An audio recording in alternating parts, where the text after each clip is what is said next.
भैया भैया मैं सीए बन गई। वो तो होना ही था। प्राउड ऑफ यू, कॉन्ग्रेचुलेसन हुआ। अब तो कॉर्पोरेट में जॉब करूंगी मैं और लाइफ में मजे ही मजे। बस सीए बनने से ही खुश हो? पता नहीं है तुम्हें मिर्जापुर में मुन्ना भैया ने क्या कहा था? क्या कहा था? पढ़ाई लिखाई में ध्यान लगाओ, आईएएस बनो और देश को संभालो। बट मुझे तो सीए ही करना था। पर लोगों से नहीं सुना है तुमने? ऊपर भगवान और नीचे डिस्ट्रिक्ट कलेक्टर। और इस तरह एक मासूम जनता का और यूपीएससी प्रिपरेशन करना जो है ना, वो एक चक्रव्यूह के जैसे है, जिसकी एंट्री फीस है ओनली 100 रुपये। 100 रुपये दो और चक्रव्यूह में एंटर कर जाओ।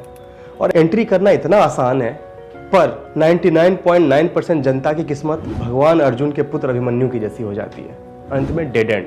और तुम्हें यदि लगता होगा कि तुम लाखों में एक हो, तो तुम्हें पता है इंडिया का पॉपुलेशन, यदि तुम लाखों में एक हो तो तुम्हारे जैसे कम से कम 1500 लोग हैं इंडिया में। और हर साल आईएएस कितने बनते हैं? 100 से 200, बस इतने ही बनते हैं, बस आईएएस। हम मालूम है तेरे बाप को मत सिखा, चल।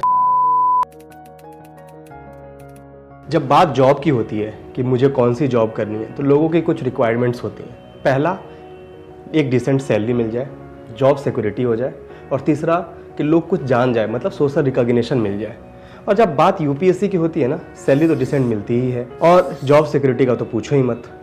और सोशल रिकॉग्निशन के बारे में मुझे बताना पड़ेगा। हर साल जब भी रिजल्ट आता है यूपीएससी का, जैसे लगता है पता नहीं क्या हो गया, भूकंप आ गई या कोई सुनामी हो गया। सुनामी आता ही है, सैलाब आता है हर साल टॉपर्स की। हर साल कैमरामैन पहुंचते हैं घरों पे, और एक आम लोग जो एक एग्ज़ाम क्लियर करने के बाद मिनी सेलिब्रिटीज़ वाली ट्रीटमेंट मिलती है उनको। जिन लोगों का आज से पहले क्रश फॉलो रिक्वेस्ट एक्सेप्ट नहीं कर रही होती है, उन लोगों के लाखों में फॉलोअर्स हो जाते हैं भाई साहब एक सिलेक्शन के बाद। ऐसी कोई एग्ज़ाम या ऐसी कोई जॉब है जो वो ये चीज़ दे पाए, तो यूपीएससी से ऑब्सेशन होना लाजमी है।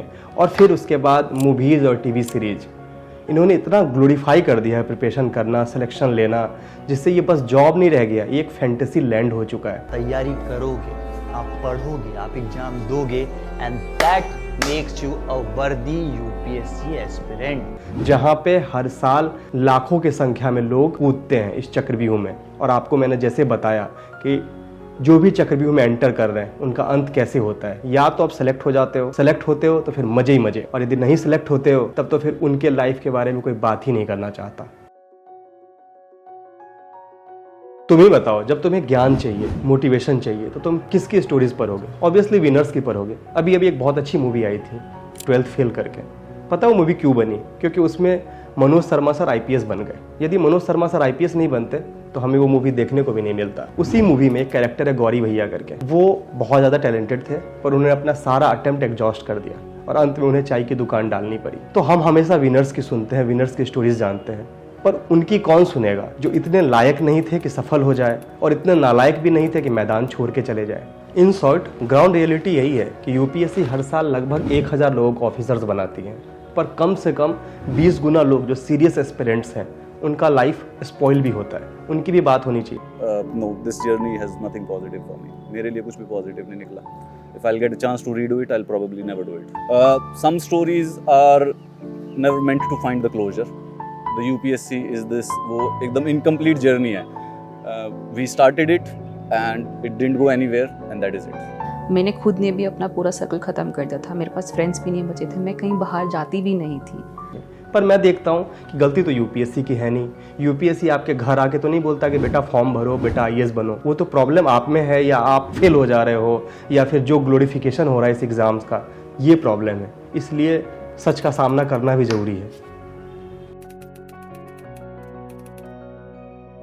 यूपीएससी प्रिपरेशन करने वाली जनता आमतौर पे ऐसी होती है जो 10th में बहुत अच्छा करते हैं, 12th में बहुत अच्छा करते हैं, प्रेस्टीजियस कॉलेज से पास आउट होते हैं। भाई साहब, ऐसे ऐसे लोग हैं जो हायर पैकेजेस छोड़ के आते हैं प्रिपरेशन करने। इन शॉर्ट, ऐसे लोग हैं जिनके बारे में सोसाइटी बोलती है उनके जैसा बनो, जिनका भौकाल होता है सोसाइटी में, और फिर ये अपने जीवन के 5-6 साल देते हैं यूपीएससी के प्रिपरेशन में। और यदि प्लान सही नहीं रहा तो क्या होता है? उनको मिलता है ठेंगा। ये यूपीएससी का एग्जाम ना फिजिकली नहीं, मेंटली भी चूस देता है।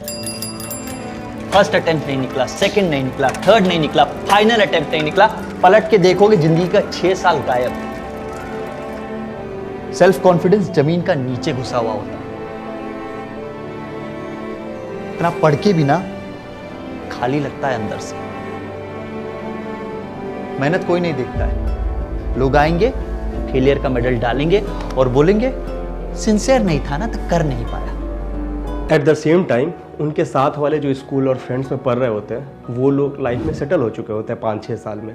कुछ लोगों की शादियाँ हो चुकी होती है, कुछ लोगों के तो बच्चे भी हो चुके होते हैं। और उस टाइम पे भाई साहब पढ़ रहे होते हैं यूपीएससी के सिलेबस में वो सब चीज़ें जो चीज़ें स्किल डेवलप नहीं करती हैं। जब 5-6 साल लगातार फेल हो जाते हैं और प्रिपरेशन करने की एज होती है जो आपके लाइफ का एक प्राइम एज है 20 से लेके 30-32 साल तक, और उस एज में जब आप लगातार फेल होते हो ना तो आप अपने घर वालों पे हो जाते हो बर्डन। और अब सेम सोसाइटी जहाँ पे आपका भौकाल था, जहाँ पे आपके बारे में एग्जाम्पल दिया जा रहा था, और अब उस सेम सोसाइटी में आपके बारे में बोला जाता है कि कुछ भी बन जाना, उनके जैसा मत बनना, उनके जैसा लाइफ स्पॉइल अपना मत करना। फिर ये सब दुख दर्द लेके आप चलते हो कि चलो जो भी हुआ सो हुआ, अब आगे बढ़ते हैं। फिर आप जब 5-6 साल बर्बाद कर लेते हो तो फिर 5-6 साल के बाद आप सोचते हो कि चलो अब कैरियर स्टार्ट करते हैं। तो अब आपके कैरियर में हो चुका है गैप, तो कॉर्पोरेट में आप जा नहीं सकते या फिर जाना बहुत ही डिफ़िकल्ट है। और आपने जो 5-6 साल स्पेक्ट्रम, लक्ष्मीकांत, इन सब बुक्स पे समय दिया है, वो उससे तुम्हारी कोई स्किल इंप्रूव हो नहीं रही थी। तो अब तुम्हारे पास ऑप्शन बचता है, या तुम टीचर बनो या फिर as a fresher corporate sector में स्टार्ट करो।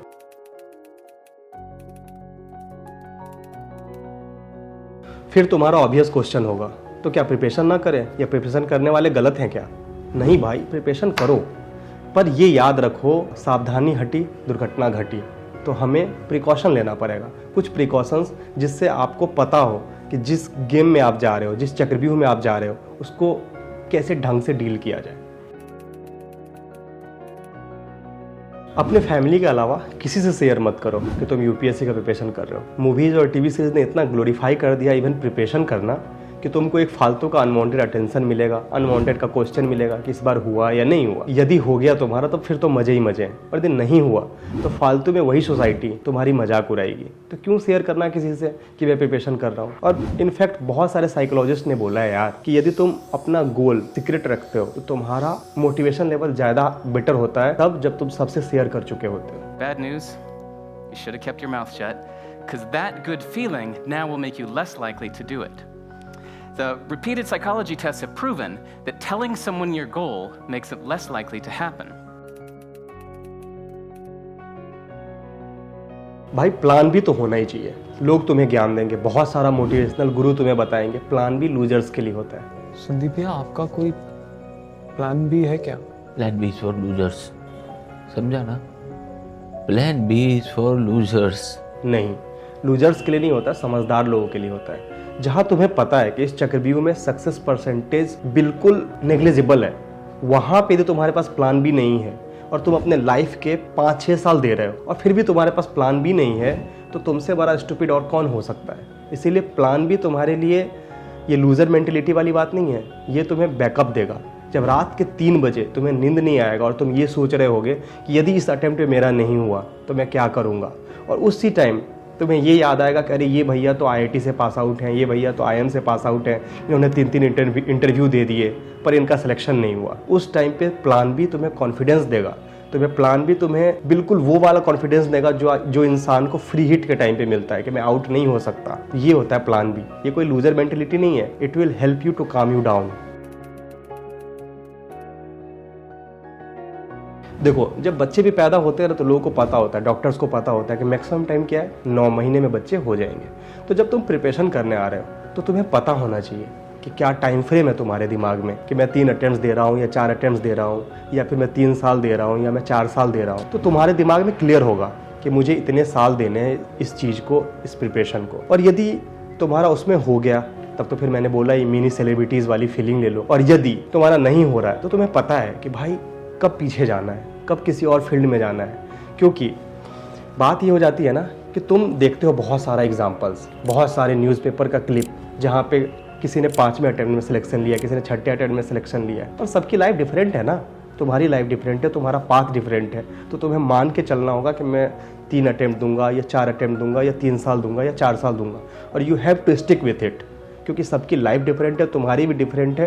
तो आने से पहले तुम्हें एग्जिट का सोचना होगा। यदि एग्जिट का नहीं सोचोगे तो पता है ना हाल किसके जैसा होगा, बिल्कुल अभिमन्यु के जैसा होगा तुम्हारा हाल।